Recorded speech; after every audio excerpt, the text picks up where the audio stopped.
Bom, turma, voltamos com mais uma aula de execução. Agora nós vamos falar sobre a execução das obrigações de fazer e não fazer. Bom, essa execução está prevista no artigo 814 ao 823.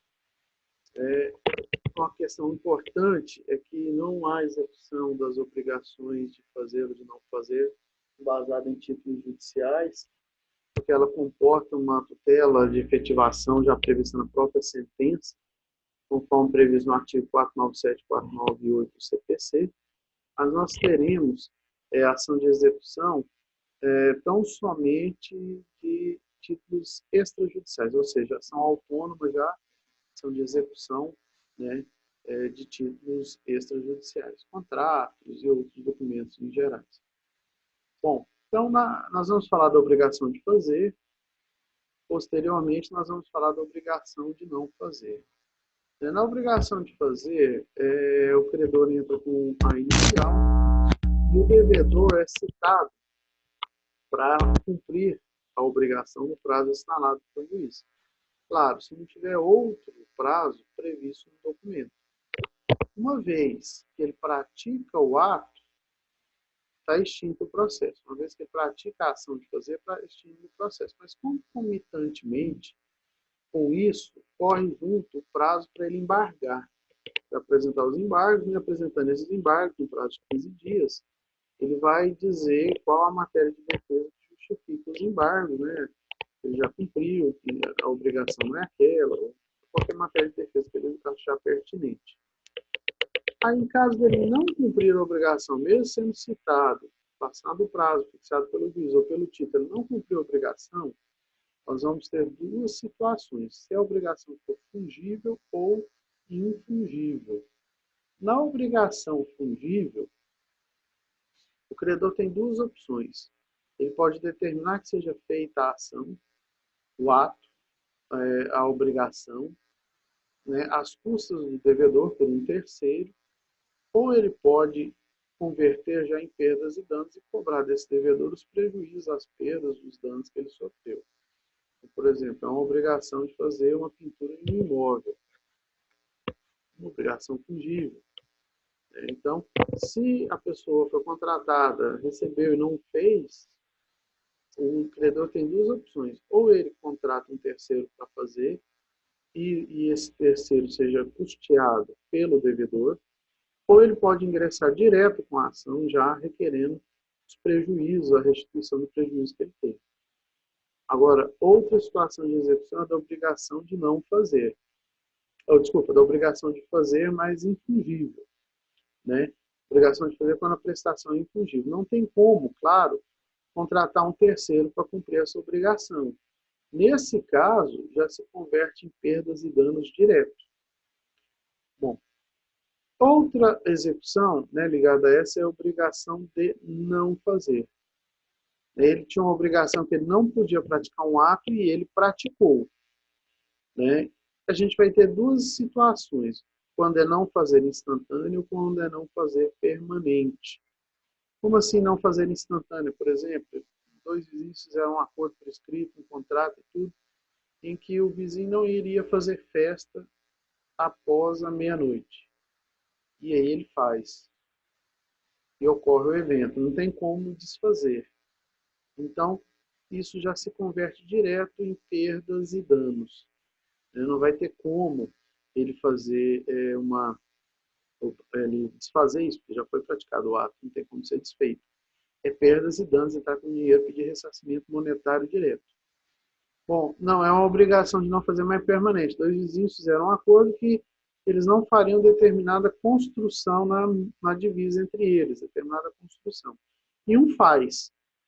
E aí o vizinho credor, a parte prejudicada, pode pedir para que um terceiro desfaça as custas do devedor, então ele contrata um pedreiro para ele desfazer as custas do devedor, ou ele já converte isso direto em perdas e danos e vai buscar uma reparação pecuniária disso aí. Bom, vamos para o fluxograma. Eu penso que no fluxograma fica mais fácil o entendimento. Né? Então, primeiro, das obrigações de fazer. O credor entra com uma petição inicial. Essa petição inicial ele respeita 319, todos os elementos. o juiz despacha, né, colocando a multa e fixando prazo para cumprimento da obrigação, se não tiver já fixado no documento. Então, o juiz faz a citação, né, expede a citação para o réu, fixando prazo de cumprir a obrigação. Se já não, ou o juiz só vai fixar o prazo se não tiver outro prazo já previsto no título. Então, por exemplo, ele fez um contrato de pintura de um imóvel, né? Então, ele foi citado para em 30 dias fazer a pintura, a não ser que no documento estabeleça, por exemplo, que ele seria feito em 45, ele vai respeitar o prazo do título. Depois de juntado nos autos esse mandado de citação, que aí sim começa a correr o prazo, tanto para cumprir quanto para embargar, né? Então, são dois prazos independentes. 15 dias para ele embargar, e nesses embargos ele pode alegar toda a matéria de defesa que for pertinente, ou, no mesmo prazo, né, ele pode ir lá e cumprir a obrigação, no prazo fixado pelo juiz. Tá? Veja bem que aqui já não adota o prazo de 5 dias. O prazo vai ser fixado pelo juiz ou o prazo que estiver no título, para cumprir a obrigação. Cumprida a obrigação, tranquilo, o processo é extinto. Não cumprida a obrigação, nós teremos duas situações, né? Nós teremos a situação da prestação fungível e da infungível. Quando a prestação for fungível, se desdobra em duas situações. O credor pode requerer que a obrigação seja feita por um terceiro, às custas do devedor.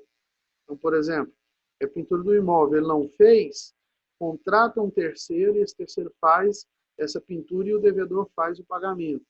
Ou ele já converte direto numa reparação pecuniária, ele já pede direto que seja pago perdas e danos para ele. Agora, outra situação, prestação não fungível. Não tem jeito de outro fazer.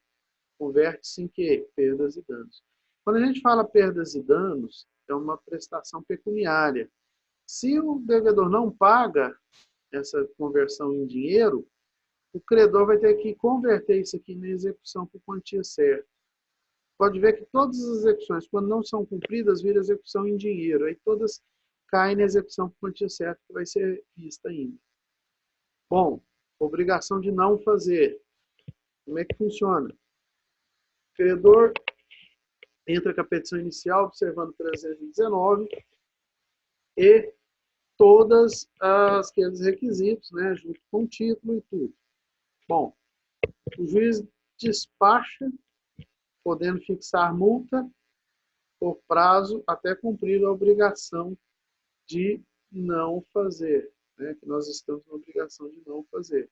Até cumprir a obrigação de não fazer. Ele cita o réu para o réu fazer o quê? Desfazer. Foi a obrigação de não fazer e ele fez, então para ele desfazer. No prazo que o juiz assinalar, se não tiver outro prazo no título. Junta na citação. Começa a correr o prazo. Qual prazo começa a correr? Prazo para embargar, apresentar defesa, de 15 dias. Bom, e junto com esse prazo, né, corre o prazo para o réu desfazer. A obrigação de desfazer, corre o prazo para o réu desfazer. Desfeito, extingue o processo. Não desfez a obrigação, se ela for instantânea, ou seja, aquela questão que não dá para voltar atrás, não dá para desfazer mais, converte-se em uma questão pecuniária, monetária, vai virar o quê? Perdas e danos, vai pagar por isso. Se for permanente, for uma construção que ele não poderia ter feito, algo que dá para desfazer, duas situações. O credor pode requerer que seja desfeito por um terceiro, à custa do devedor, ou converte em dinheiro, perdas e danos. Convertendo-se em perdas e danos, vira obrigação de pagar a quantia certa contra o devedor solvente. E como eu já disse, é uma próxima matéria. Tá bom? Qualquer dúvida, estou no chat ou no WhatsApp para conversarmos. Obrigado e até mais.